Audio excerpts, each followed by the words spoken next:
Hello मित्रांनो, सध्या एक सोशल मीडियावर एक रील खूप व्हायरल होत आहे, ज्यामध्ये आपण DSP अंजली कृष्णा मॅम आणि दादा यांचं कन्व्हर्सेशन ऐकत आहोत.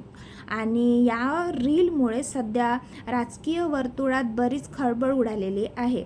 तर गोष्ट अशी आहे की सोलापूर तालुक्यातील कर्नाळा तालुक्यात कुरडू या गावाजवळ जेव्हा अवैध मुरुम उत्खनन सुरू होतं, तिथे ते थांबवण्यासाठी किंवा ती कारवाई करण्यासाठी जेव्हा मॅडमनी तिथे भेट दिली, तेव्हा तेथील स्थानीय राष्ट्रवादी काँग्रेसचे कार्यकर्ते बाबाराजे जगताप यांनी हस्तक्षेप केला आणि त्यानंतर जे काही कन्व्हर्सेशन झालं ते या व्हिडिओमध्ये आपण ऐकत आहोत.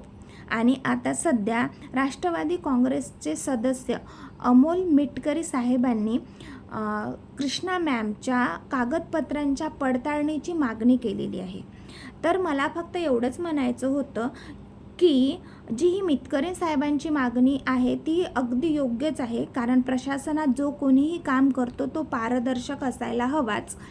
तर फक्त मॅडमच्याच कागदपत्रांची पडताळणी न करता ह्या संपूर्ण प्रकरणाची आणि जे कोणीही ह्या प्रशासनात काम करतात त्या सगळ्यांच्याच कागदपत्राची जर पडताळणी झाली तर किती योग्य होईल ना?